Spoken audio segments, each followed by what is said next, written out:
What is the most famous game of chess that's ever been played? I remember this game was the very first one I saw when I learned how to play chess at 6 years of age from a book, Chess, the Game of Kings, which had all the royalty, all the great little stories. It was kind of like a children's picture book, and this game made a great impression on me, and I knew that a chess bug had bit me once I saw this amazing game. So let me share it with you as well. It is a game played between Paul Morphy, the greatest chess player of the mid-19th century, loved to play great attacking chess and beautiful combinations, against the Count, the Duke of Brunswick, who played as a consultation game, teaming up with Count Isuard. So there you have it. You have the Duke and the Count saying two brains are better than one. Let's see if that holds up in the game though. Now, if you're enjoying this video so far, do make sure to smash that like button and definitely consider subscribing, especially if you are new to my channel. The game saw e4, e5. Now, the name of this game is actually known as the Opera Game, and you might notice that we have the Sydney Opera House right here. There. I'm trying to point it to... Yeah, you see how it works. Anyway, so that's in tribute to this game, although of course it wasn't played in the Sydney Opera House, but shout out to my Australians, to my fellow Australians who are watching this. Now, in this position after knight to f3, the move knight c6 is the best move. The reason it's better than the move d6 that the Duke and the Count played in the game is that when you play d6, you're shutting out your cf8 bishop, so you can only develop it to e7. Whereas after knight c6, you have a lot more options available for that bishop by comparison. The best of which is likely to be something such as bishop to c5. And if you want to just get out of the opening, a very simple way to play as black is to put your knight on f6. So you see that we're preparing the castle our king. And after d3 and d6, indeed, we are ready to get our king castled with castles. And black just has a very sound position, where as long as you remember this pawn chain on the dark squares, but remember to get your bishop developed and only then play your move d6, then in general you should be quite alright here as black. But it turns out that these guys playing black, well, maybe they were busy arguing, saying, I want to play knight c6. No, I want to play knight f6. And so as a compromise, they came up with a third move. They played the move of d6. And Morphy, well, you give him an inch, he takes a mile. And Morphy played the move d4, getting those two pawns side by side in the center, so that if black were to take, which is probably his best move for what it's worth, white can go knight takes d4, and white is the only one with a pawn in the small center. So that gives white an early opening advantage, but nothing decisive yet. The move bishop g4 is the kind of move that's actually very common at the 1800 level and below on Lichess, where I think a lot of juniors, I know from when I was coaching young players, that they would often like to pin the opponent's knight at pretty much any opportunity, because they read it in a tactics book, and who doesn't want to try to play some tactic. Unfortunately, it's not a great idea here. It's better to try to get your knights developed first in principle, because it's much more obvious where your knight should go than your bishops early in the game, at least in this particular position. What's the way to punish the move bishop to g4, you might be wondering? Well, it turns out Morphy played the move d takes e5. And the idea of d takes e5 is that if black were to take back the pawn immediately, there's a little tactic that white can play that allows him to win material. Can you guys see what it is? White to play. Pause the video if you need more time to think about it. And as always, you're welcome to write the move that you would play in the comments below, so that either I can congratulate you for getting it right, or if you got it wrong, I can give you some support to keep going and to keep their chess journey strong. So the answer is that the move is queen takes d8. The reason we play queen takes d8 is so that by trading the queen, we make them give up the right to castle, as the king already moved. And now we can play knight takes e5 without worrying about our queen being under attack from the bishop, because we already traded it off. And we even have a nice little fork as well, where we are forking both the bishop and the pawn on f7, which in itself would be yet another fork. So it's like quantum forks for white here. In the game, black realized this and decided to play the move bishop takes f3. Probably the best move is to sacrifice a pawn, though if you gave me this position, I'm pretty sure I would win it as white, being a little bit confident, but that's part of what makes good chess.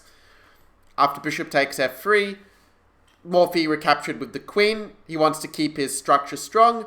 Now, there's probably someone here who's saying, oh, but Max, my coach told me that you shouldn't develop the queen early or it's going to get attacked all over the place and kicked around like a soccer ball. Well, it turns out that's not so much the case here, because it takes a lot of time before black can meaningfully attack the queen. And the queen itself is quite useful after bishop c4, where we're not just developing the bishop, but we're also threatening a checkmate with queen takes f7. Some of you may know it as the 4-move checkmate. The scholars will know it as the scholar's mate. It turns out that technically queen b3 is an even better move, where you're able to attack this pawn and make that battery a lot stronger. But we're going to see this idea a bit later in the game as well. After bishop to c4, black's best move is probably to play queen f6 and at least try to trade off the queens, because white does have a lead in development, and trading the queens is often a good idea when your king is coming under attack, like we see here. But white can also turn down the trade, and with queen b3, white would keep a very nice advantage, keeping an eye on both the weak b7 pawn, which is undefended without the bishop here, and also the pawn f7, which is only defended by the king if it weren't for the queen covering it. So I like white's chances. In fact, there was one game that Bobby Fischer played from this position, and I'm wondering if I should tell you guys the story or not. You know what, I'm going to tell you the story in another video because I have a call in some minutes. You know, got to help out my my chess improvers after all. My paying ones, as it were. In any case, the game continued with bishop c4, knight to f6, and now a really great move by Morphy. Can you see what it is? Alright, well done if you played like Morphy. In fairness, there are many moves that are good for white. If you want to just develop another piece, that would be very much in Morphy's spirit, because Morphy liked to develop all of his pieces as quickly as possible.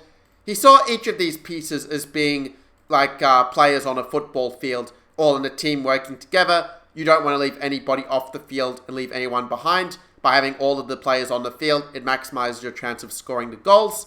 And that metaphor holds just as true for chess as well, that chess is a team sport in how our pieces work together to achieve a common goal, be it checkmate or something a little more modest. White, however, found an even better move. Morphy played the move queen to b3. And what's really great about queen b3 is that you are applying loose pieces drop off, as said by the brilliant grandmaster and mathematician and composer and solver John Nunn. And what he meant by loose piece drop off is to look for the pieces that are undefended, the b7 pawn is undefended, or that are very poorly defended. The f7 pawn is only defended by the king, and if we can attack several of them at once, maybe we can simply win one of them, and that turns out to be the case that black can only defend one of them at a time. Now, the Duke and the Count consulted and came up with the move queen to e7, and queen e7 is, I think, the best of a bad bunch. White can definitely play queen takes b7. It might look like white's just winning the rook for free on the next turn. Black does have the move of queen b4, where he can at least bail out into this losing endgame, which I'm pretty confident that white would win. Even a move like c3. It's just attacking the bishop so they don't have time to grab that pawn on e4 later. So white would be winning with best play with the extra pawn and a nice advantage of the pair of bishops, which is an advantage because these two bishops together allow white to control both the color complex of the board, both the light squares and the dark squares, whereas black only having a dark squared bishop finds himself a little bit weakened on the light squares. But Morphy found an even better move here. He played the move of knight c3, refusing the bait and saying, you know what, why take a measly pawn when I can get a massive lead in development, not allow black to develop his pieces, and just win in champagne style? Well, let's see how he did it. Black played the move c6, making sure his pawn is defended. White played the move bishop to g5, which is better than just castling. Maybe some of you think, well, I want to castle my king so I don't get mated in the center. But it's actually better here to castle long so that our rook can immediately get to that open d-file. So bishop g5 is a good move to pin the knight and just keep black very tied up. Honestly, there isn't really a good move for black here, because if you try to develop your knight with knight d7, well, then the pawn on b7 is hanging and nobody wants to go for that. And if they instead play some other knight move like knight a6, well, we can even double their pawns with bishop takes a6 if we want to, and that's going to really mess up their structure. In fact, if you really want to get a funny structure, check this out. We have bishop takes f6, and queen takes f6 again. The queen wouldn't be defending that pawn after this capture. as you can see here. So black would have to take with the pawn, and just look at how ugly this structure is right now, with two sets of doubled pawns. And after a move like queen c4, I think that white is simply winning here with best play. It's not a material advantage, but it's a positional advantage where the weak pawns will require a very constant defense, meaning that white's pieces will be much more aggressive and active than their defending counterparts. So we can see already it's very hard for black to develop his pieces.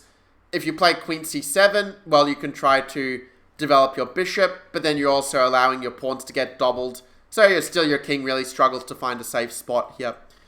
This explains why black played the move b5, which if you ask the computer, it will say, yeah, b5 is just losing, but unfortunately everything else is also pretty bad.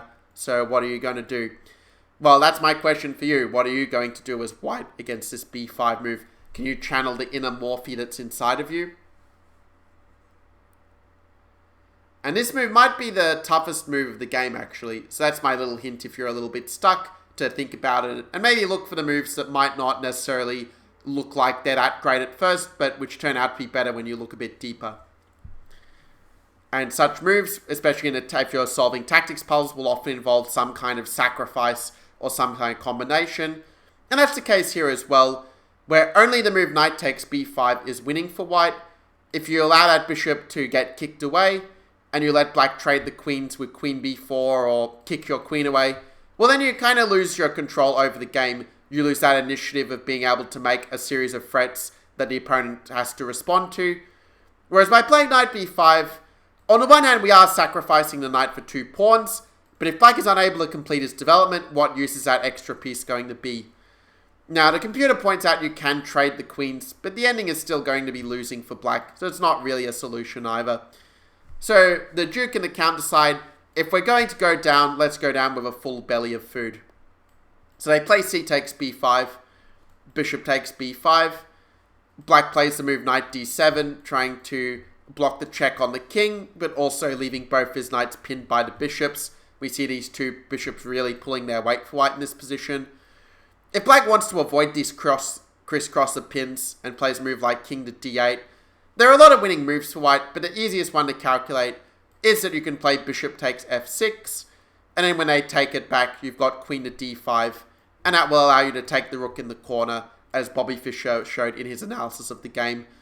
The computer will tell you that there's an even better win with castles long, and that you have this nice rook lift of rook d3.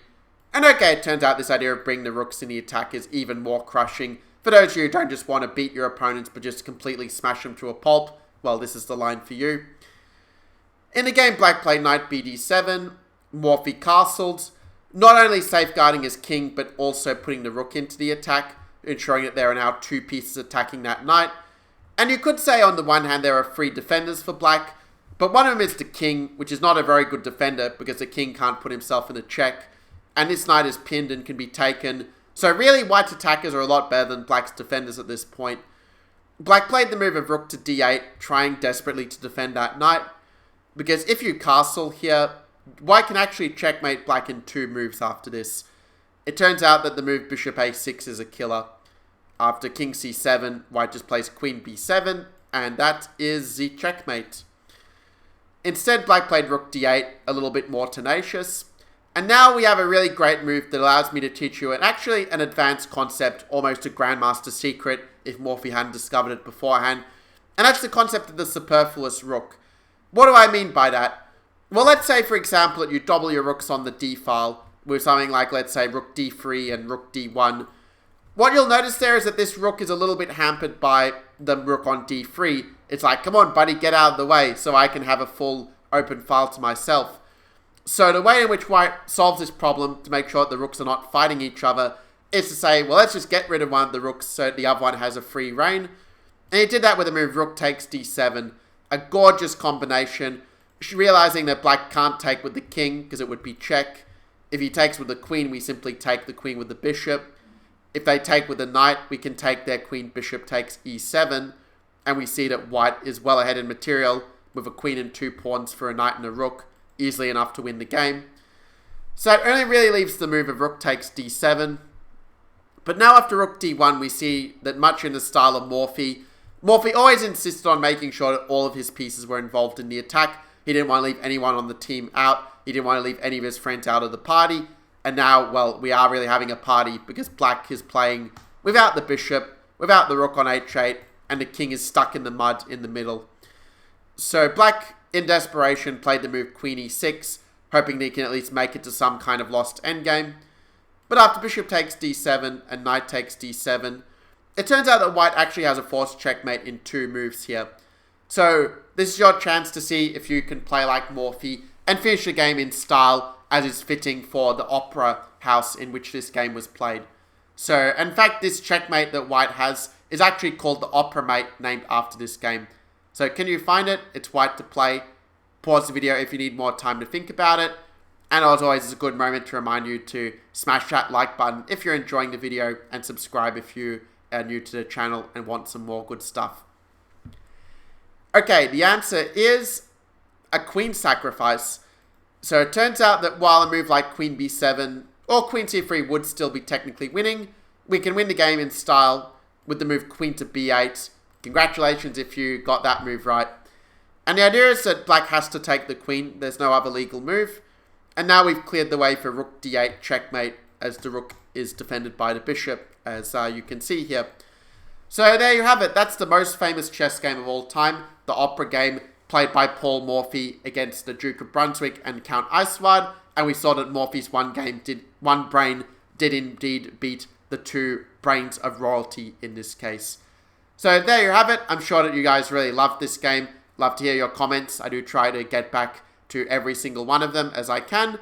And really excited to give you this game that you can share with other people so that you can get them into chess and spread the love for chess with the Netflix boom from the Queen's Gambit and all that other good stuff. That's all from me for now. I'll see you in the next video. Get out of here.